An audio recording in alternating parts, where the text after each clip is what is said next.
my fellow modern humans, I failed you. I'm actually kind of glad that this happened because it proves a point that I might have made in an earlier video. What happened is, I could provide all sorts of excuses, but I was watching my friend's dogs, and between going back and forth in there, and they tore up this plant, that kind of threw a wrench in my gears, and I came back here and did all my eating, and then I laid in bed and used the massage gun for a solid 45 minutes, and my legs and my lower body feel amazing today, but I forgot completely to film yesterday. It is currently 7:36 on the 28th. The 27th was yesterday, and I forgot. So the reason that I'm saying I'm glad this happened, first of all, when I woke up this morning and I realized when I looked at the camera, I was like, oh no, I broke the streak.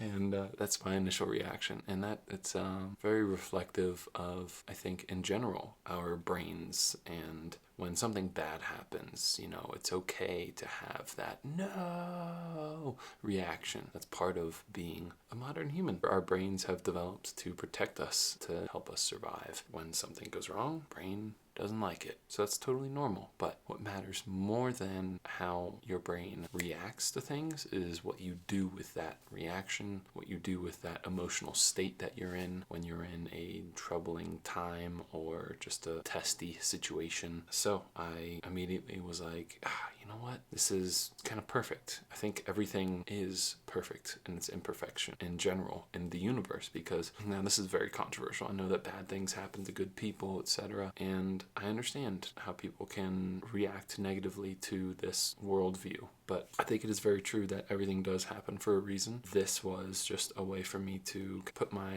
put your foot where your mouth is? Put your money where your mouth is. Not put your foot in your mouth. I always confuse various axioms, I suppose. But yeah, I had maybe mentioned, like I said in earlier videos, that not being rigid was probably my main takeaway from doing 75 hard thus far. I think I've got 55 days now left.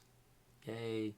A whole nother 55. So not being rigid is, I think, important in any life pursuit, any goal that you're working towards. Being able to reflect and learn from mistakes that have been made, but also, which is really hard to figure out how to learn from this one because my camera is literally in my room. How do you not see it, Steve? But it's okay. It's okay. But being able to go with the flow of life is hugely important. You're going to run into setbacks. You're going to run into failures. You're going to make so many mistakes. If you're not, and I was just thinking about this yesterday, it's a cliche at this point, but if you're not making mistakes, are you really living? Are you really living a life that's worth living? Or are you just skating by, trying to do the bare minimum? Again, all of these things that I talk about, it's not a criticism of you. It's not a criticism of any human on this planet. I have been there. I've been making those mistakes for years, and seeing them, like having that awareness and just being frustrated, like how the hell can I continue to do this? And it's this funny weird cycle too, where motivation seems to be so high at night because you're able to put that responsibility on your future self, and then when the morning comes and it's time to put your money where your mouth is, to walk the walk instead of just talk it. You can talk the talk all night long, but when the morning comes, do you walk the walk? Literally this morning I did not walk. I didn't do my 45-minute. I didn't even go to the gym. But it's Sunday, and this is something I've been thinking about. I've gone back and forth in my mind with the weekdays and whether or not we need to hold them to some kind of standard, but giving yourself some leeway as well can be beneficial, and some room to breathe. So Sundays, I feel, because the gym also doesn't open until 7, sometimes I like to work out in the middle of the day. It doesn't match my goal of crushing that workout, knocking it out so I'm not thinking about it and I can go and be productive in other areas of my life throughout the day, but it is nice to get an afternoon lift, so I'm going to try to do that today. But it's okay. It's day 28. We're filming episode 27 of the daily vlog series, and technically I failed. And if you're going to be Mr. Scrooge, then go ahead and berate me. But it is what it is. I woke up so energized this morning.